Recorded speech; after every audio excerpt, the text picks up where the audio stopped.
दोस्तों, आज फिर से स्वागत है आपके लिए एक और देसी रोमांटिक कहानी में। एक रात मैंने अपने छोटे भाई को अपने खिलौने के साथ खेलते हुए देखा तो मुझे भी लगा कि मैं भी अपने भाई के साथ खेल के मजा ले सकती हूँ, तो मैंने किया। नमस्कार दोस्तों, कहानी शुरू करने से पहले आपसे एक छोटी सी गुजारिश है। अगर आपने अभी तक हमारे चैनल को सब्सक्राइब नहीं किया है तो कृपया सब्सक्राइब कर लें और जब आप कहानी सुने तो उसे पूरा सुनकर ही जाएं। तो चलिए दोस्तों, अब कहानी शुरू करते हैं। दोस्तों, मेरा नाम प्रतिमा है और मेरा छोटा भाई सरोज 12वीं में पढ़ता है। वह गोरा हट्टा कट्टा और करीब मेरे ही बराबर लंबा भी है। मैं इस समय 21 साल की हूँ और वह 19 का है। मुझे अपने भाई के गुलाबी होठ बहुत प्यारे लगते हैं। मेरे पापा मलेशिया में हैं और मम्मी सरकारी जॉब करती है। जब मम्मी जॉब की वजह से कभी कभी शहर से बाहर चली जाती थी तो रात के समय घर में बस हम दो भाई बहन ही रह जाते थे। मेरा भाई मुझे बहुत प्यार करता है। यह हमारे भाई बहन की कहानी है। एक बार मम्मी सरकारी काम के चलते कुछ दिनों के लिए दूसरी शहर गई थी। उनकी सरकारी बैंक में ड्यूटी लग गई थी। मम्मी को एक हफ्ते बाद ही आना था।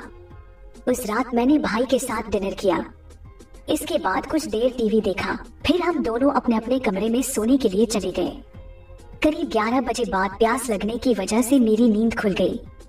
मैंने अपने बिस्तर के बगल की टेबल पर रखी बोतल को देखा तो वह खाली थी। मैं उठकर रसोई में पानी पीने गई। लौटते समय देखा कि भाई के कमरे की लाइट जल रही थी और उसके कमरे का दरवाजा भी थोड़ा सा खुला था। मुझे लगा कि शायद वह लाइट ऑफ करना भूल गया है। मैं ही बंद कर देती हूँ सोचकर जाने लगी, लेकिन खुले दरवाजे की झिरी से अंदर का नजारा देखकर मैं हैरान हो गई। भाई एक हाथ में मोबाइल पकड़कर कुछ पढ़ रहा था और दूसरे हाथ से खिलौना के साथ खेल रहा था। मैं कभी सोच भी नहीं सकती थी कि इतना मासूम सा लगने वाला 12वीं का यह लड़का ऐसा भी कर सकता है। दम साधे मैं चुपचाप खड़ी होकर उसकी हरकतें देखती रही, लेकिन तभी शायद उसे मेरी उपस्थिति का एहसास हो गया। उसने मेरी तरफ मुंह किया और दरवाजे पर मुझे खड़ी देखकर चौंक गया। वह बस मुझे देखता रहा और कुछ भी नहीं बोल पाया। फिर उसने मुंह फेर कर मोबाइल को तकिए के नीचे छिपा दिया। मुझे भी समझ नहीं आया कि क्या करूं। मेरे दिल में यह ख्याल आया कि कल से मेरा भाई मुझसे शर्माएगा और बात करने से भी कतराएगा। घर में इसके अलावा और कोई है भी नहीं जिससे मेरा मन बहल सके। मुझे अपने 1 साल पहले वाले दिन याद आ गए। उस वक्त मैं और मेरा एक मौसेरा भाई सेम एज के थे।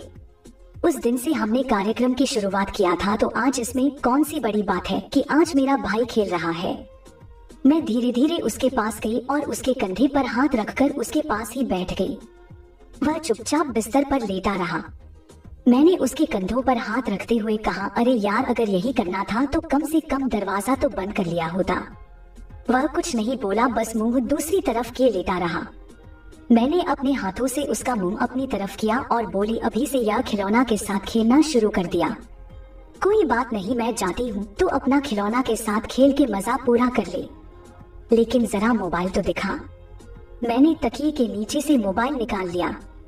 उसमें देसी रोमांटिक कहानी खुली हुई थी। मेरा मौसेरा भाई भी वही कहानी मुझे दिखाता था और हम दोनों ही आपस में एक दूसरे के साथ कार्यक्रम के मजा लेने के लिए साथ साथ कहानी पढ़ते थे। जब मैं मोबाइल अपने भाई को देकर बाहर जाने के लिए उठी तो वह पहली बार बोला, सारा मजा तो आपने ही खराब कर दिया, अब मैं क्या मजा करूंगा। अरे पागल, अगर तुमने दरवाजा बंद किया होता तो मैं आती ही नहीं। भाई ने बोला, अगर आपने देख लिया था तो आप चुपचाप चली भी जा सकती थी। अगर मैं भाई से बहस में जीतना चाहती तो आसानी से जीत जाती, लेकिन मेरा वह मौसेरा भाई तकरीबन 2 महीने से नहीं आया था, इसलिए मैं भी किसी अपना पूजन करना चाहती थी। सरोज मेरा छोटा भाई था और बहुत ही हैंडसम लगता था, इसलिए मैंने सोचा कि अगर घर में ही भाई से पूजन करा सकता हूँ तो बाहर जाने की क्या जरूरत। फिर भाई का खिलौना अभी न्यू था। मैं भाई के साथ पूजन करती तो न्यू खिलौना का साथ खेल का मजा पहली बार ले सकती थी। इसलिए मैंने कहा, चल, अगर मैंने तेरा मजा खराब किया है तो मैं ही तेरा मजा वापस कर देती हूँ। फिर मैं बिस्तर पर बैठ गई और उसके खिलौना को अपने हाथ में ले लिया। मैंने उसके खिलौना के साथ बहुत खेला, लेकिन उसका खिलौना का बैटरी डाउन का डाउन रहा। सरोज बड़ी मायूसी के साथ बोला, देखा आप, अभी खिलौना अब नहीं उछाल रहा है। अरे क्या बात करते हो, अभी तुमने अपनी बहन का कमाल कहाँ देखा है। मैं अभी अपने प्यारे भाई का खिलौना को कैसे नचाता हूँ। ऐसा कह के मैं भी उसके बगल में ही बैठ गई और उसका खिलौना के साथ फिर से खेलने लगी। मैंने उससे मोबाइल में कहानी पढ़ने को कहा। भाई बोले मुझे शर्म आ रही है। अपना खिलौना मेरे हाथ में देते हुए शर्म नहीं आई। वह कुछ नहीं बोला तो मैंने उसे ताना मारते हुए कहा, ना मुझे दे मोबाइल, मैं पढ़ती हूँ। मैंने उसके हाथ से मोबाइल ले लिया और उसमें एक कहानी निकाली जिसमें भाई बहन के रोमांटिक भरे संवाद थे। मैंने भाई से कहा, मैं लड़की वाला डायलॉग बोलूंगी और तुम लड़के वाला। लेकिन थोड़ी कहानी पढ़ने के बाद ही उसके खिलौना में जान भर गई और खिलौना फड़फड़ाने लगी, कूदने लगी, जैसे कि उसके खिलौना का बैटरी फुल चार्ज हो गया हो। मैंने उसके हाथ से मोबाइल लेकर कहा, अब इसकी कोई जरूरत नहीं, देख अब तेरा खिलौना कूदने लगा। तू बस दिल में सोच ले कि तू गर्लफ्रेंड की पूजन कर रहा है और मैं तेरी खिलौना को खेलती रहूंगी। मैं अब उसके खिलौना के साथ खेल रही थी और वह आनंद ले रहा था। एकाएक उसने खिलौना को पकड़कर बोला, बस हो गया, और उसी पर उसके खिलौना के बैटरी ब्लास्ट हो गया।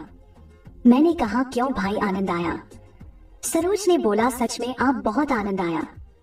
अच्छा यह बता कि जब मैं तेरा खिलौना के साथ खेल रही थी तो तू अपने ख्यालों में किसकी पूजन कर रहा था? भाई शर्माते हुए बोला, मैं बाद में बताऊंगा। इतना कहकर उसने तकिए में मुंह छिपा लिया। अच्छा चल अब सो जा, नींद अच्छी आएगी और आगे से जब ये करना हो तो दरवाजा बंद कर लिया करना। सरोज बोला, अब क्या करेंगे दरवाजा बंद करके? आपने तो सब देख ही लिया है। मैं उसे छोड़कर वापस अपने कमरे में आ गई। मैं नाइटी पहनने लगी तो देखा कि मेरी बुरी तरह से भीगी हुई है। भाई के खिलौना के साथ खेलते खेलते मेरी खिलौना भी ब्लास्ट हो गया है।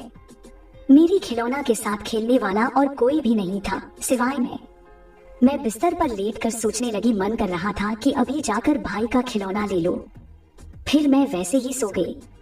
लेकिन खिलौना के साथ जो आनंद मिलता है उसका क्या कहना। दूसरे दिन बिस्तर पर लेटे हुए मैं सोचती रही कि भाई के खिलौना को कैसे अपनी आनंद का रास्ता दिखाया जाए। फिर उठकर मैं तैयार हुई। सरोज भी स्कूल जाने को तैयार था। नाश्ते की टेबल पर हम दोनों आमने सामने थे। नजरें मिलते ही रात की यादें ताजा हो गई और हम दोनों मुस्कुरा दिए। सरोज मुझसे कुछ शर्मा रहा था कि कहीं मैं उसे छेड़ ना दूं। मुझे लगा कि अगर अभी कुछ बोलूंगी तो यह भड़क जाएगा, इसलिए चाहते हुए भी मैं कुछ ना बोली। घर से बाहर चलते समय मैंने कहा, चलो आज मैं तुम्हें अपने स्कूटर से स्कूल छोड़ देती हूँ। वह फौरन तैयार हो गया और मेरे पीछे बैठ गया। थोड़ा सा चलता हुआ जा रहा था। वह मुझसे अलग सा बैठा था। वह पीछे की सटे पनी पकड़ के बैठा था। मैंने स्पीड से स्कूटर चलाया तो उसका बैलेंस बिगड़ गया और खुद को संभालने के लिए उसने मेरी कमर पकड़ ली। मैं बोली, कसकर पकड़ लो, शर्मा क्यों रहे हो सरोज? उसने मुझे कसकर कमर पकड़ लिया और मुझसे चिपक सा गया। मैंने उसे मजाक करते हुए कहा, क्या रात वाली बात याद आ रही है सरोज? उसने बोला, रात की तो बात ही मत करो, कहीं ऐसा ना हो कि मैं स्कूल में भी शुरू हो जाऊं। अच्छा मतलब बहुत मजा आया रात में? सरोज बोला, हाँ इतना मजा जिंदगी में कभी नहीं आया। काश कल की रात कभी खत्म ही ना होती। आपके जाने के बाद मेरा फिर से हो गया था, पर आपके हाथ में जो बात थी वह कहाँ से आती, इसलिए ऐसे ही पकड़कर सो गया मैं।